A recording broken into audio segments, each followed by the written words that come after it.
Good morning, everybody. Thanks for tuning in. We are here with a man that needs no introduction to our CR Live team watching. Lindsay That's Smith. right, I'm Lindsay. This other guy. Nice to meet everybody. We also have John. John Mayberry, everybody. John is the kind of creator of the Calgary Home Boys team. So thanks so much for being with us to talk teams today. We appreciate it. No worries. So Good to be here. Tell us a little bit about just kind of. I have to quickly say, I'm sporting the official Calgary Home Boys swag. If you guys want more Calgary Home Boys swag, visit calgaryhomeboys.com and take a look. You guys can get some hats yourself, other merchandise, T-shirts.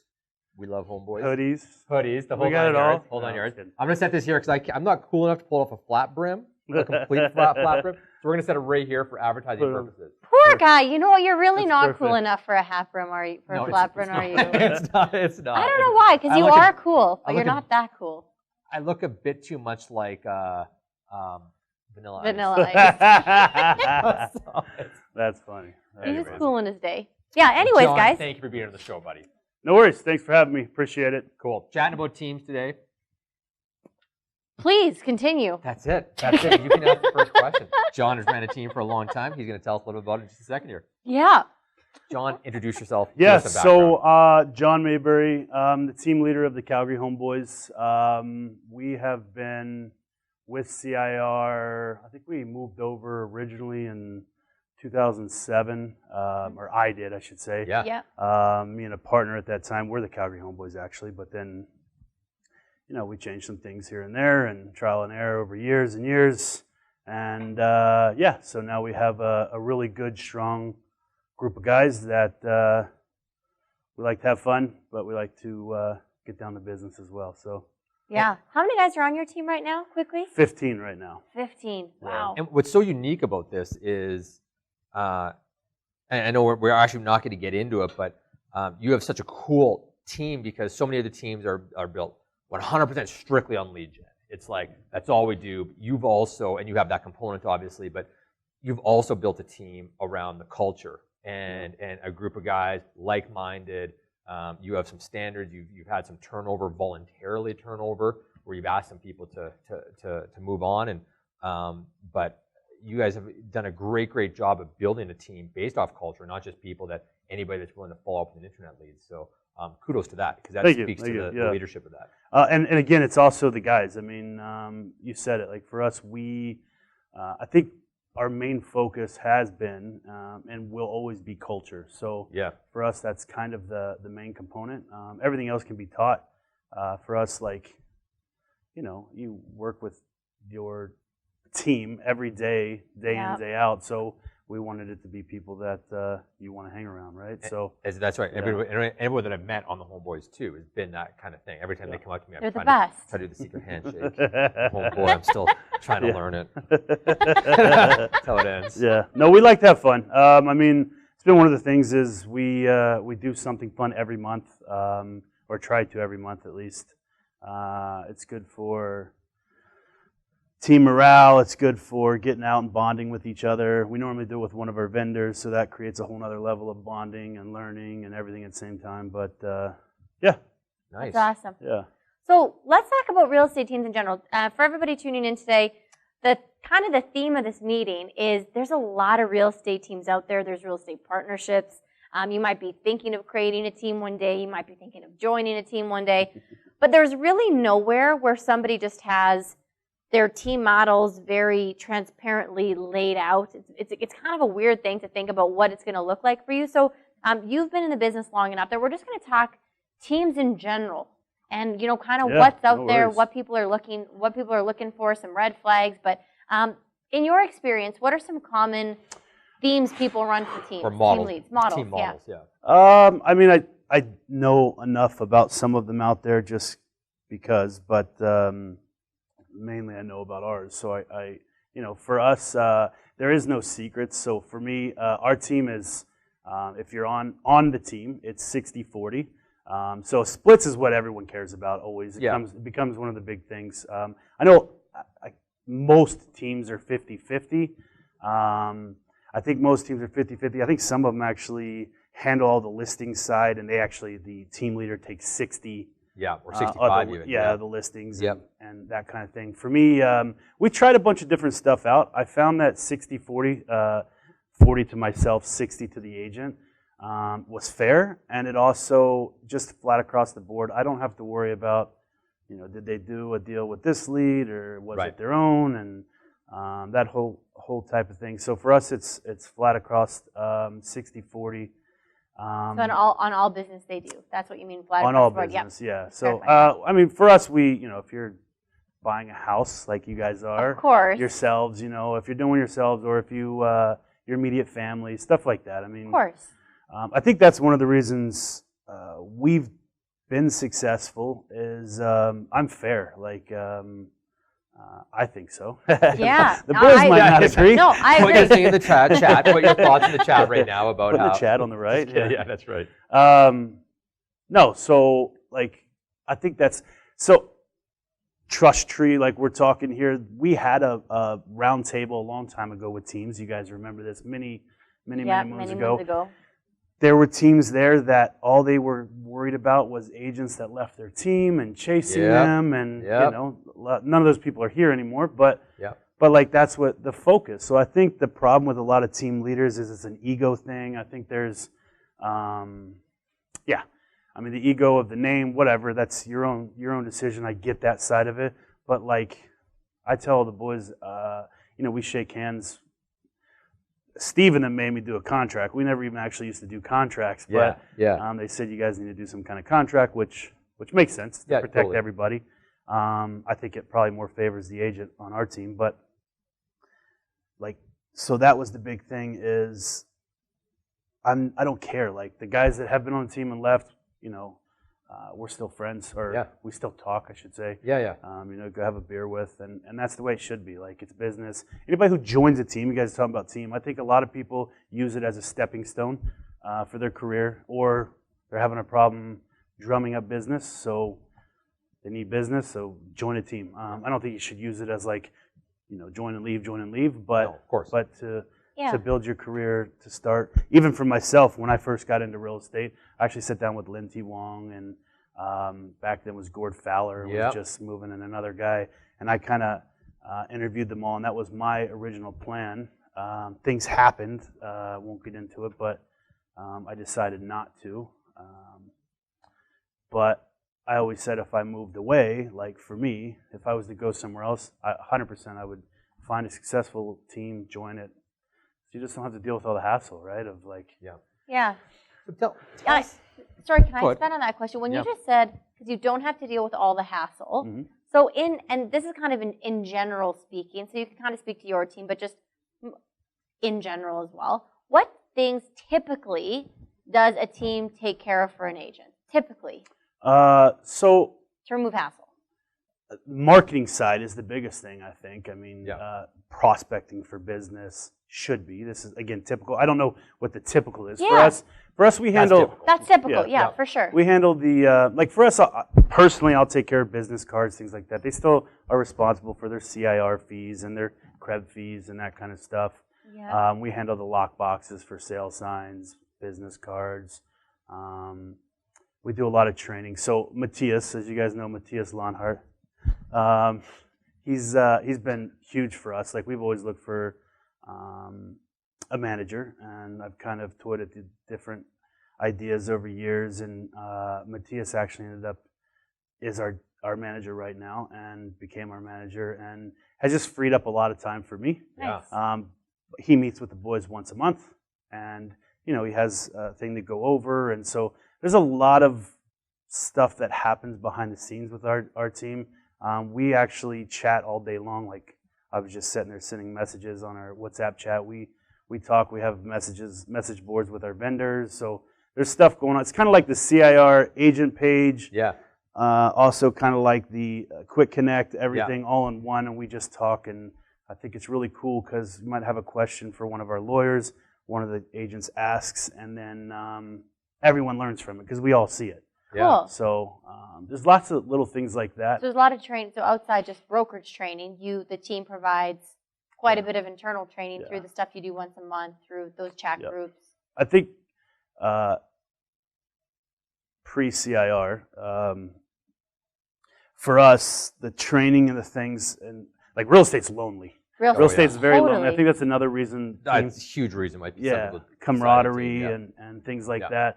But like I'll say, when I moved here from the States in 2003, 2004, I got into real estate, and I was looking for training because you go through the course and they teach you not to get sued, and they don't really teach you about running a business or what to do to actually make money in real estate. And at the time, Maxwell was known as the leaders in education, and I mean, they definitely had put themselves further along.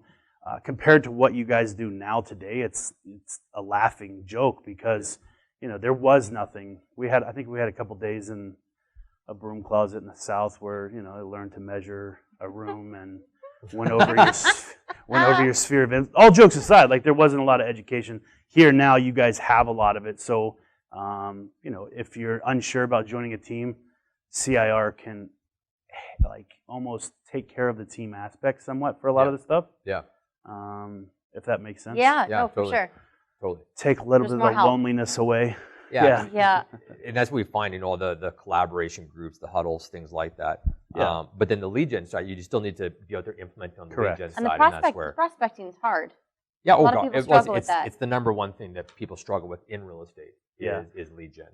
I think the toughest part about prospecting, we talk about this all the time, and someone taught me long ago, and you guys mention it all the time, I'm sure, is like you do all these things because you're hungry and you need to get business and you start to get busy. But as soon as you're busy, you're doing home inspections, you're out showing properties, you're whatever it is, even spending the money you're making, all these things. So as soon as you take that little bit of time off, it will the stuff you did to later, make yourself successful. Later, that's right. You'll start to decline, and then you get hungry again, and so that's what creates the up and down waves of real estate, and it's hard to stay nonstop. Whereas with a team, we are nonstop. I mean, we have guys working on our websites nonstop. We have leads coming in nonstop. We get anywhere from I think the least we get right now is probably 30 to 80 leads a day, right? 30 to 80 leads a day. But they're web leads. So I mean, web leads are fabulous.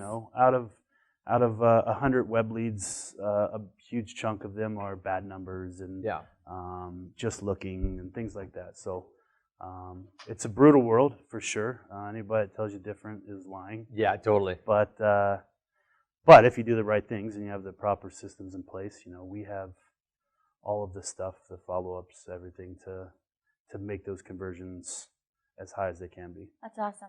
So, given different team models, and we didn't go into like outside team models, but keeping that in mind, what things should an agent consider who's looking to join a team as to the type of team they should join? Yeah. If you were interviewing a team personally, what kind of questions would you be asking? So for me, I'd have to find somebody the same way that we do on reverse, someone I fit with. Of course. That I get along with. I'm not good with authority. I'm anti, I don't like top-down dictatorship. Yeah, I've just never been good with authority. We'll put it that way. I've never been good with authority. So I need somebody that I can, it's not going to micromanage me, that kind of stuff. So it depends. Yeah. Some people work well in that. So you have to find your fit. Some people need to be told daily what to do. Show up at 9 a.m., do these 8 things in this order. So figure out who you are and what you work best with and find somebody that appeals to you. Yeah, because there's lots of teams that are very, very regimented. Yeah. And as they should be. I mean, you guys are paying for leads, and the cost per lead is not inexpensive nowadays. So it's important that people do what they say they're going to do. But there are some people that get pretty nasty about it. I've seen people come out of team relationships where they said it was literally like being in an abusive relationship, and that is just like you don't want to. And it's teach their own, right? I mean, it's if you created the team, abusive relationships, to each their own, right? I'm sure some of the boys will say I abused them, so I don't know. But, just kidding. No, but I mean teach their own in the sense that everybody, even from the team leader standpoint, they are the ones that built a team. They can make their rules That's the right. way That's they right. want. That's right. Yep. A lot of the ones that are strict or jerks, as you see and I've seen, they fall apart and they are no longer, or they have huge turnover nonstop. And That's right. So Yeah. they'll learn their lesson the hard way. So one thing that I want to expand on a little bit, because you mentioned the contract thing, and something that our management team believes really, really strongly in is making sure that an agent has a little bit of guidance before they sign anything. Mm-hmm. Because through our history of working with teams and leaders, for the most part, everything's great. And sometimes even the team leader doesn't really understand, like not even to say they're bad people, but they just don't think about the consequences of some of the stuff in these contracts. But we make sure that we're always reviewing those so that the agent is fully aware of Just what be like happens. a purchase. I mean, Totally, right? Like, let's Anything make sure that else. this is fair for both parties, because contractually, sometimes there's some clauses in there that if you leave the team, yeah. you can be a little strapped. So can you think of and I mean we can bring up some of those examples too, just for people watching this.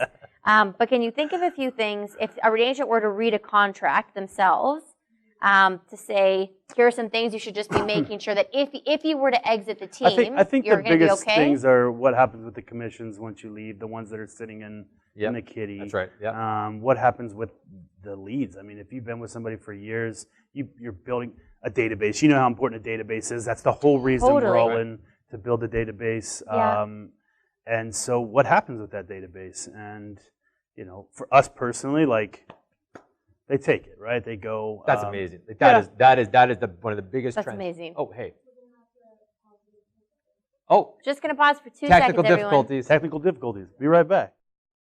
Hey everyone, sorry about that. We realize that the chat is down. That's a virtual office issue. We have our programmers working on it. But as long as you can still see us and hear us, which I think you all can, we're just going to continue with the meeting because you're all tuned in and we want to make the best use of your time as possible. And hopefully within the next couple of minutes, the chat should pop up for you guys. But we'll carry on other than that. So we were talking about contracts and getting out of the team, keeping the database. And you, I think, were mentioning that the database is something that when you're looking at joining a team, most people at some point exit a team. So your comment was, what's happening with that book of business you created during your lifetime on the team? If you're talking about what questions to ask, again, the leads that you work on during the time period you're on the team, what happens? So for us, each person will give me a list of who they're actually working with at that moment. Yeah. And we will not recontact those leads. We're not going to call them. Yeah. It's weird to think anybody would anyways, because it's like, I call you and, hey, Kirsten. I'm John Mayberry. I know you were talking to my agent so-and-so, but actually you're my lead. But I get it too from the other side. They paid for that lead, so they redistribute the lead. I get it. For me, anybody you've sold, same thing. I mean, that's even more so. They've sold a house too. Yeah, the relationship with that person through and through. So that's what we do. I know there are teams that worry about that side of things, and it's more of an angst thing, I think, where they come after because they've left their team and they feel deserted and they have personal issues or whatever. I don't know. But so that's not us, but that's something that you have to look into. Yeah. What else would there be for the contract? I'm trying to think what else is in the contract.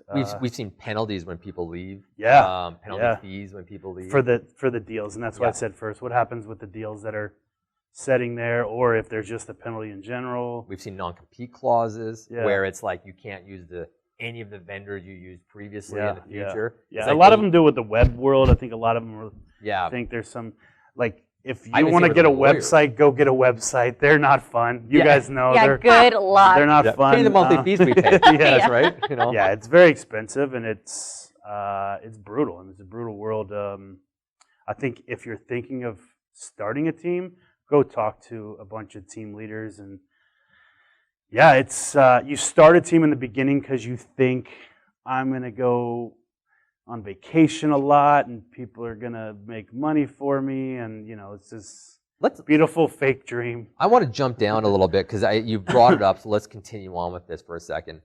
But I think that some people just think that, oh, here team leaders are in space. Yeah. We always talk about, and realtors get this because you guys are all your own entrepreneurs, but we have sleepless nights as entrepreneurs. You sort of think like, oh, once I acquire enough shares in CIR, I'll be happy, and I just, it'll be peaceful nights and things like that. Yeah. And it's actually even more so. More problems. Yeah, that's right. More money, more problems.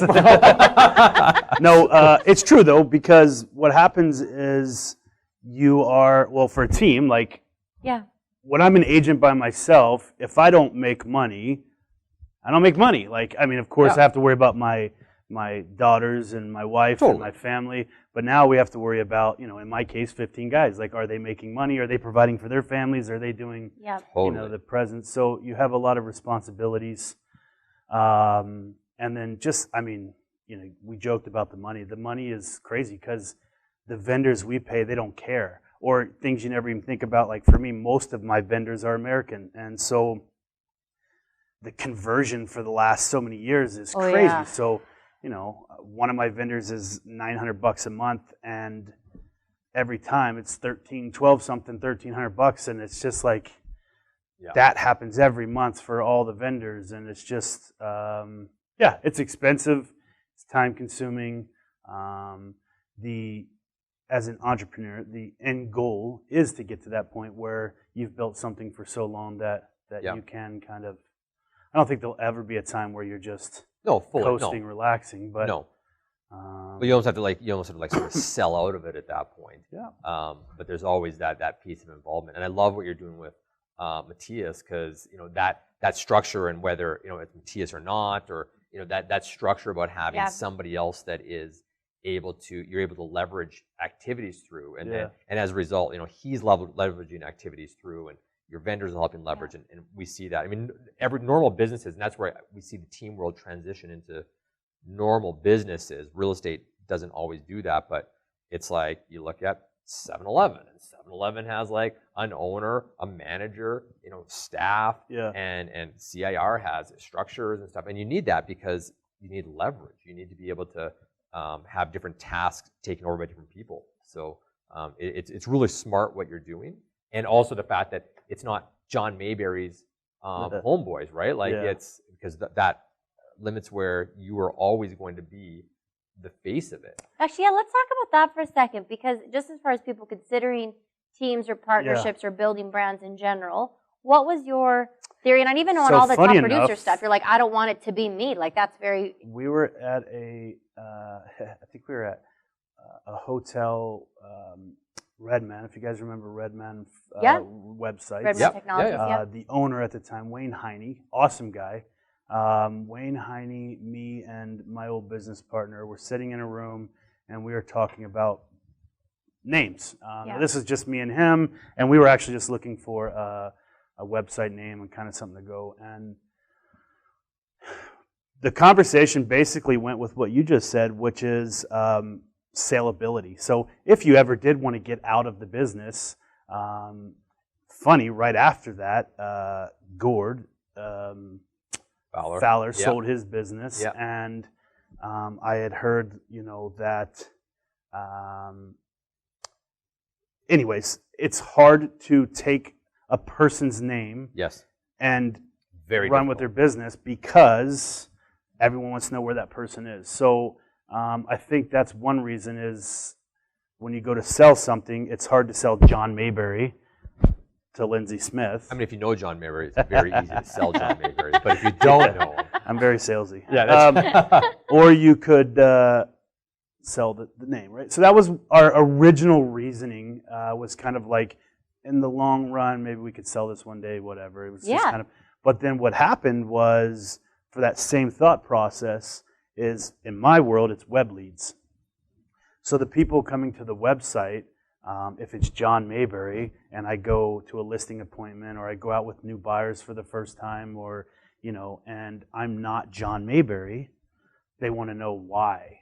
Like, you know what I mean? Like, it's like you're sending a lackey in some ways, right? Like, this is my own personal opinion, but yes, I think that that for me, it works well in our web world because if you go to our website, you don't even see, like I'm in the mix of the agents, there's no name mentioned. We did it on purpose so that, the agents can go out, they could have been on the team for a week, but the client doesn't know that. That's right. And Yeah. so a lot of them get questioned a lot less about how long have you been in the business, what are you doing?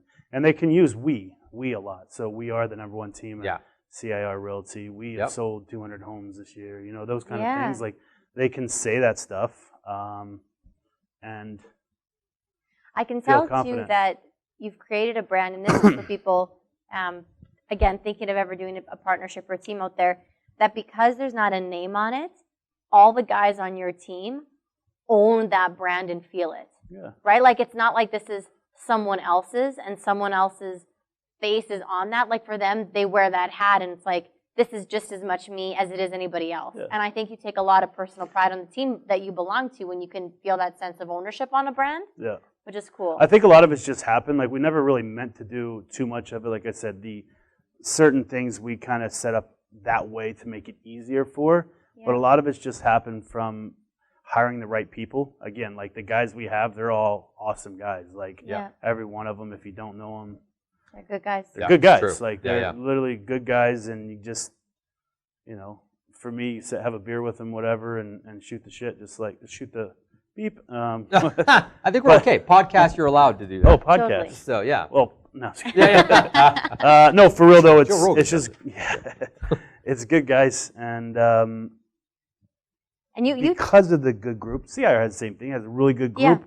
It just naturally falls into place, and things happen because of the people. And you're hiring. Let's talk about that for a second because you just touched on it. For again, people thinking of joining teams, starting teams, you take hiring very, very seriously, which I think is fantastic. It's the survivor. Yeah. I think it's fantastic. So what is your process towards deciding if someone's a fit or not? Well, so like right now we are looking for a guy.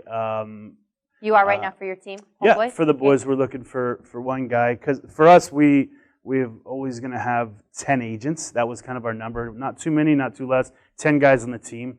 What happened, which is kind of weird, which showed us that we do more than just provide leads, was we had agents who are on the team right now who, in Matt's one-on-ones and through his interactions with him, they kind of voiced about going off of leads. And so in my head, that was never like you're on the team because you want the leads. And so we had 3 guys that right now are off of leads. So we came up with another plan on that, and we actually originally were at 25%. So the agent pays 25%. They don't have leads, but they get everything else from the team.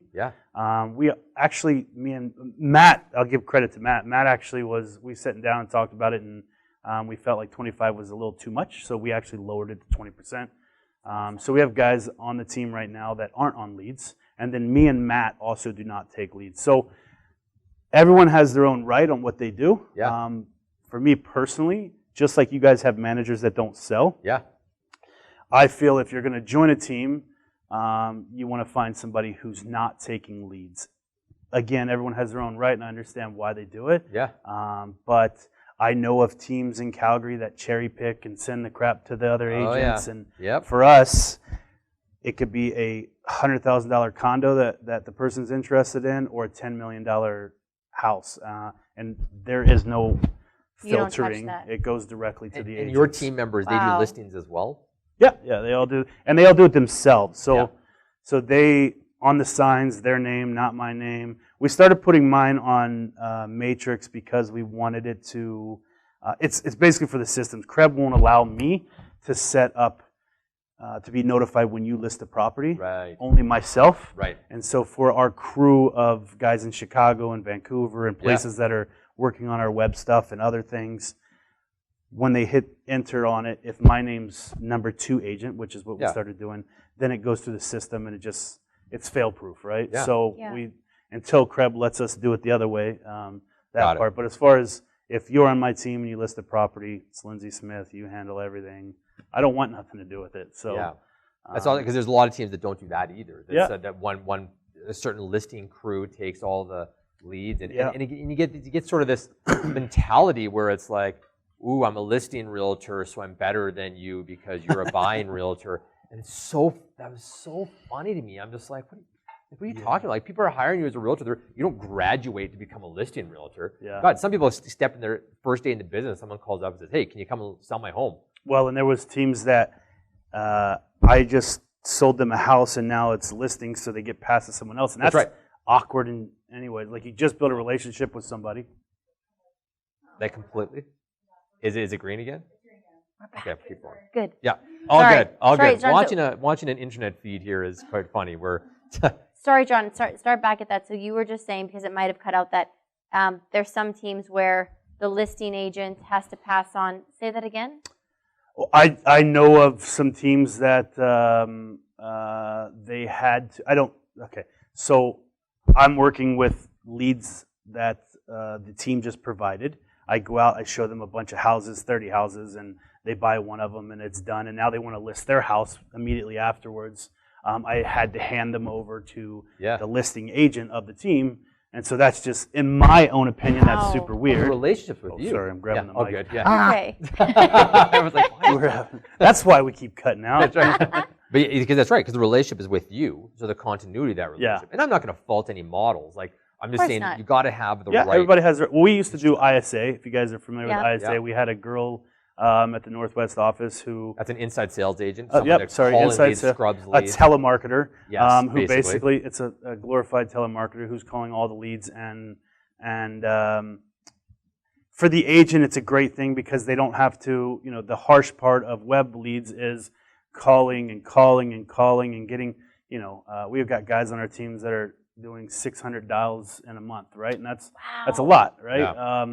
Shout out Vong Sam. Wow. Alex Gowie. Good job, Alex. Yeah, they make a lot of calls, and so the ISA would make 200 calls a day, right? And we had a guy Jim also that we had a girl Steph, and then a guy Jim that would make our calls. And what we found is the same thing you're talking about, where Steph or Jim would coddle this person until they're ready to go and look.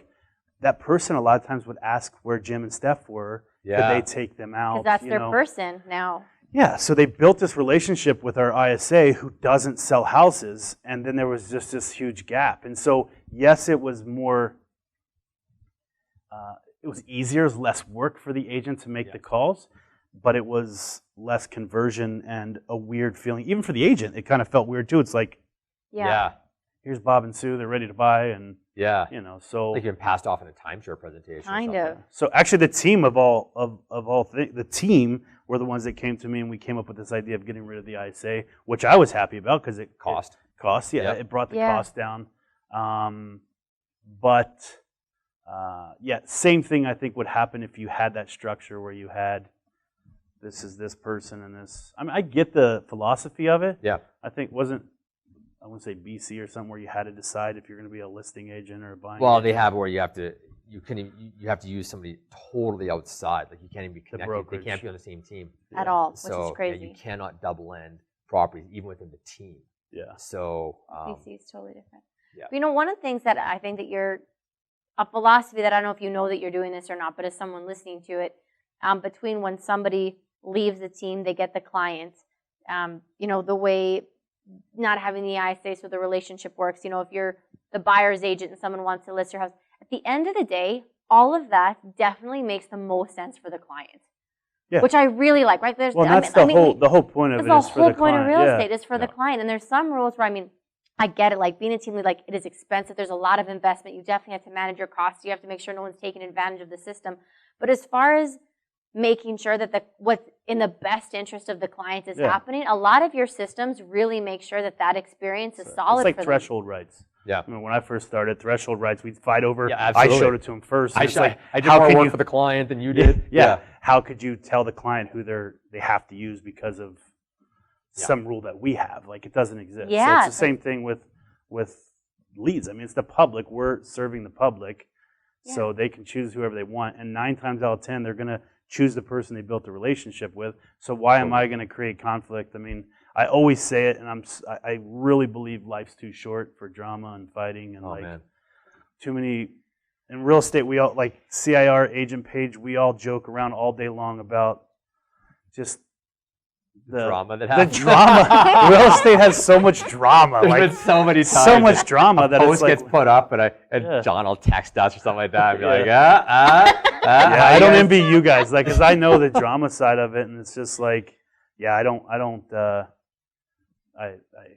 need extra drama in my life. I'm good. So and it's also like that thing. It's like you're sitting around being like, how do I improve things for these guys? Like you legitimately feel like, and I know you're that type of guy, that I want the best environment for these people. And that's the way we are with our realtors. It's like anything we put in place, it's because of something we're like, we want. Giant printer in the back there that's that I just seen. You noticed that, hey? Yeah. So that's more on that coming. So sorry. No, that's awesome. Cat out of the bag. Yeah, that's right. No, we got some more stuff on that coming, which is awesome. But you're right. Then you always have those people where it's just like, they're out to get me with this. It's like, no. And we're like, whoa, hold on a second here. So. There's miserable people everywhere. You asked me a question, and it kind of went, but I forget, and I wanted to say, what was the last question that you... biggest challenges you face as a team leader was the last official question. Oh, no, that wasn't something I was going to say, but anyways. Red flags? Joining a team? Starting a team? Why should you not start a team? That's all I got. Yeah, it's all right. We'll move on. Yeah, tell me, and Christian wrote this great question. It's a 6-part question. It's like half of our page is one question. But I'm gonna and some of the words on it are, and not to spend a ton of time on this, but just on asking the question. How many questions marked in this question? 1, 2, 3, 4 question marks. Okay, so let me just ask you the first part of the question, which I think summarizes the whole question. When you're interviewing people, what personality traits are you looking for when someone joins up with a team? Like, what is it that you're like, that's a good fit? Well, so for me, it's different than most. We're dealing with that right now with the new venture. Is like, it's web leads. So again, everything. Let's talk about web leads, because that's a lot of teams is web leads. So I let's focus on that. Well, like the interviews we're doing right now, like we explained to everybody, like we joked, ISA is glorified telemarketer. Web leads, you are a glorified telemarketer. Yes. So you're trying to get that person out, and you make the money, which is different. I mean, I did telemarketing for many, many years in the States, and you make your pay, and that's it, every hour, all day, every day. Whereas this, you're trying to get them to an end result where you're making thousands and thousands of dollars off of commission. So it's a different motivator for you. But yeah, if you do not like to, like I tell everyone, go grab the phone book and just call people and talk to them about real estate. That's a cold call. Different team leaders would tell you, our warm lead and this lead. Like, it doesn't matter. It's still, at the end of the day, you're calling somebody. They either put their info in because they thought they had to. They put their info in because they I don't know why. I don't even put my own info into web leads, web forms. So I don't know why other people do, but they do, and we sell them. But that sounds funny, but I mean, really, at the end of the day, my shirt keeps messing up here. Sorry. Go rip a page out of the phone book, make calls. If you hate it, do not join a team that does web leads, because I just told you. I mean, most of the guys in the team are doing 200-300 calls a month. Yeah. But still, break that down. How many a day? The follow-ups. We also have a lot of volume of leads compared to most teams. But still, you're going to be on the phone a lot. You're going to be doing that kind of stuff. It's just like open houses. If you hate open houses, don't do open houses. Yeah. If you hate being on the phone, talking to people, trying to convert them to... Like, you're starting a low-trust relationship. It's very low trust at the beginning. Like, people want an anonymity online, and then you have to convert that. And that's why we've seen people that are top producers, like making $200,000, $300,000, $400,000 a year, get a couple web leads and have no idea what to do with them. And you guys do the web leads as well with the team, and you've experienced. I mean, it's Oh. Yeah. the noises. Oh. Yeah, like it's tough. It is. It's a tough world. Is it trainable, would you say? Like, are there some people who started that don't like it with a little bit of training, they get better, or not really? Or is it? I'm sure there is. I probably guys on our team that didn't want to do it and hated it, but they do it now. But if you really don't like it, you shouldn't do it. I mean, just like anything else, you shouldn't. Yeah, but then if you want to be successful in real estate, you got to be doing something else. To your point of what are you going to do, and what are you going to do? Well, that's just it. Like you better be doing open houses. You better be out there networking. Working. You better be out there, working your butt off. Isn't it? It's true. It's work. true. It is work. Yep. Yeah, and that's I don't know what people thought when they signed up with real estate. It's like, I think it's the same thing as like when I joked about starting the team. You have this dream of like, yeah, I'm gonna work my own hours and do my own thing. Yeah. It's like, but in reality, you got to bust your ass. I gave a shout out to Alex earlier. Alex Cowley, brand new agent. He was in this office last year. And Matt approached him, and they were talking about the team. He joined the team. His first year in real estate, like I said, he's making 500-600 calls, nonstop, work, and he just yesterday closed his 25th deal, which for us is a free deal. So for me, as soon as you hit 24 deals, everything after that, I don't take anything. 25th deal, and this is congratulations. What buddy. year in real estate? This is his first full year in Alex. real estate. Yeah. Congrats, buddy. He's I hope you're loving this right watching. now. Yeah. That's huge, but it Yeah. shows you. I mean, like, someone puts the time in. And that's it. I mean, he's every There time are I go in the results if office, you do he's the in work. there making the calls. It's been really easy to say like, there's the proven results. Yeah. Time, effort in, results out. Yeah, exactly. That's awesome. So you have, for kind of, we'll wrap it up with this. You mentioned new venture. So it's been the Home Boys for a long time. There's been the other gender wanting to feel a little bit of love. So next year you're going to do Homegirls. Yeah. So we've got a meeting this week. We've been interviewing, and we are moving forward with the Calgary Homegirls. So Wow! Congratulations. Yeah, So exciting. Yeah, it'll be fun. So we've got. Just came up with that overnight. Yeah, just. There we go. Yeah, no. So actually, been a long time in the works. we've been. Yeah, it has. We've been over the last year. We've been kind of setting up our systems so that they are duplicatable. Is that the word? So we can. Yeah. So we can duplicate them. Shout out to Matt again. Matt's been a big help in getting some of that going. Tyler, one of our new guys, has been helping a lot of that. Taylor, those are the support team. Those guys have done a lot to help kind of. Work, gents. Yeah, and I mean, that's one of the big things for me is this team's been so great because of the people on it do care about the team. They do stuff to further us along. So we've created a bunch of the systems, and you put the word out a little bit. We had a big response, actually. I think we had like 30 agents that came forward, and we interviewed a bunch of them, and we've got it down to 10 or 11 girls that are going to meet this week, and then we'll start with half of that, and somewhere, depends on how it goes, and go from there. That's so exciting. Nice work. Congratulations. Good luck on that. That's awesome. Yeah, and it's just less sleep. Isn't that true? And a little Hey, there's a less lot of sleep. people made their first million working half days, only 12 hours a day. So. Well, John, I think that you've done a really good job, and I know as managers at a brokerage, it's pretty cool watching really good teams, and it's nice to support big growing teams because we see the people that you work with, and we see them in the office, and they're happy and they're doing business. And I mean, it's there's a lot of work. There's a lot of work that you and people that run really great teams like you do for agents. And like you said, I mean, it's at the end of the day, you're going to bed thinking of, I hope I'm doing what I can for you to help you support your family. And that's not to be taken lightly, and you do a really good job of it. Awesome. Thank you. Yeah, I mean, again, I think that by having the good people around me is who we are. Like it's not me, it's us. Yeah. Like we are the reason the Homeboys have been successful is the Homeboys. Awesome. So, but thanks for having me. Thanks sorry so for all much, the you guys. complications. Yeah, we took sorry down the for chat that, so you guys. guys couldn't talk bad about me. That's right. We were filtering censorship. Awesome. John, thank you so much. Yeah, this will be recorded. Obviously, this is being recorded. You'll be able to watch this at a later date if that's easier for you at crrealty.ca/business mastery. Nope. You know what? CR Realty Like Business, us on Facebook. CR Check it out in the Realty chat. Business Master. Oh, wait a I was minute. talking to all of our agents out there who are able to kind of log in and tune in. But there is a public website, crrealtybusinessmastery.ca.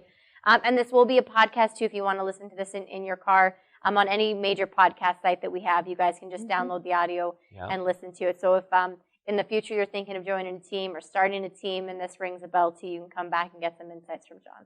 Awesome. Thanks, everybody. All the best, Thanks, crew. John. Take care.